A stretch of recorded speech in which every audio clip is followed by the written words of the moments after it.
अस्सलामुअलैकुम नाज़रीन, आप देख रहे हैं MY के न्यूज़ और मैं हूं आपके साथ सनम वकास। आप सबको MY की तरफ से बहुत बहुत ईद मुबारक हो। और मेरे साथ आप अज़रा आफ्ताब साहिबा को देख रहे हैं। कौन है ऐसा जो इनको नहीं जानता? इनके बहुत सारे ड्रामे आज भी हमारे जहनों में मौजूद हैं। इनके बहुत सारे किरदार आज भी हमें याद हैं। ईद का मौका है और हमेशा ईद मनाते हैं हम लोग, लेकिन ईद के मौके पे ख़ास कर, वैसे तो हमें सारी ज़िंदगी हर दिन हर पल वो लोग भी याद आते हैं जो हमसे बिछड़ चुके होते हैं, लेकिन स्पेशली ईद जैसे मौके पे हमें वो लोग कुछ ज़्यादा याद आते हैं। तो अज़रा आफ्ताब इकबाल साहिबा की ये इनके हस्बैंड के बगैर पहली ईद है। इनके शौहर का हाल ही में इंतकाल हुआ है। बहुत मुश्किल है इनके लिए। इनसे बात करते हैं, जानते हैं कि अपने हस्बैंड के बगैर और उस शौहर के बगैर जिसने हमेशा इनका साथ दिया, इनसे प्यार किया, इनकी ईद कैसी गुजरेगी। ये बड़ा टची सवाल है बेटा। ये मेरे शौहर के बाद पहली ईद है और मेरी ज़िंदगी में मेरे शौहर का बहुत बड़ा हाथ है। मैं आपको शुरू से थोड़ा सा बताती हूँ कि मेरे बड़े भाईजान आज़म खुर्शीद साहब जनरल मैनेजर हुआ करते थे, PTV लाहौर के भी, इस्लामाबाद के भी और कोयटा में भी रहे।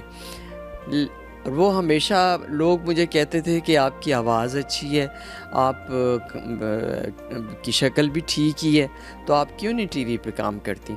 तो मेरे भाई मुझे बेटा हमेशा कहा करते थे कि नहीं, रेडियो पे कर लो, TV पे नहीं कर लो।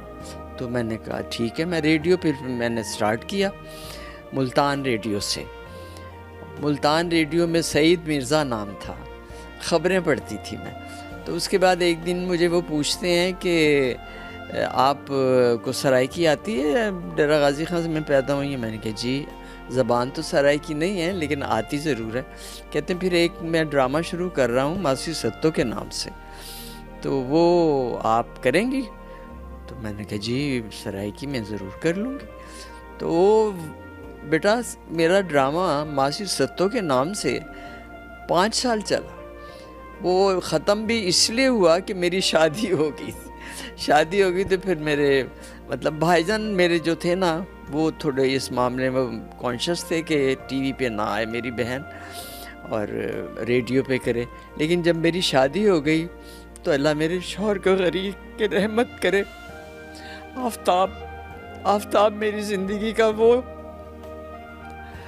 हिस्सा है कि जिसने मुझे अज़रा आफ्ताब बनाया और जिसकी इजाज़त की वजह से मैंने TV ज्वाइन किया। जिस दिन हमारी शादी हुई उसी दिन उन्होंने मुझे कह दिया था कि मैं सुना करता था कि तुम्हें लोग TV के लिए कहा करते हैं, तो इसलिए मेरी तरफ से तुम्हें इजाज़त है, आज से तुम जाओ आराम से TV करो। अगर मुझे आफ्ताब का कॉन्फिडेंस ना होता ना बेटा, तो मैं कभी आज अज़रा आफ्ताब ना होती। बहुत सारी खूबसूरत यादें, खूबसूरत लम्हात गुजरे होंगे, कुछ बताएं कि आपकी उनके साथ ईदें कैसी होती? बहुत ही अच्छी, इस कदर मेरे लिए शॉपिंग वो करते थे, मुझे बाज़ार ख़ुद लेके जाते थे। आप यकीन करें, मतलब वो शख्स मेरी ज़िंदगी में सब कुछ था। मेरे पास अल्फाज नहीं है कि मैं उस शख्स की तारीफ़ कर सकूं। वो इतना अच्छा आदमी था, इतना पॉजिटिव आदमी था और इस कदर एतबार करता था मुझ पे कि मैं कहाँ जा रही हूँ, किसके साथ जा रही हूँ, कोई सवाल नहीं, कुछ नहीं, कि उसे पता था मेरी बीवी कैसी है। तो आफ्ताब मेरी ज़िंदगी से चला गया, मुझे लगता है मेरी ज़िंदगी छिन गई मुझसे। ज़्यादा टाइम साथ गुजारते थे अब आप? जी, मैं बल्कि उन्हें छोड़ के मैं एक दफ़ा का वाक़या बताती हूँ। हम कोयटा में थे तो आबिद अली आए। आबिद अली के साथ मैंने बहुत काम किया, अल्लाह उन्हें भी गरीब के रहमत करे। तो आए वो, उन्होंने कहा कि जी मैं ड्रामा बना रहा हूँ और आपने ज़रूर काम करना है। मैंने कहा नहीं जी मैं नहीं कर सकती क्योंकि मेरी बच्ची छोटी है बहुत, और मैं ये कह के बावर्ची खाने में उनके लिए चाय वगैरह बनाने चली गई।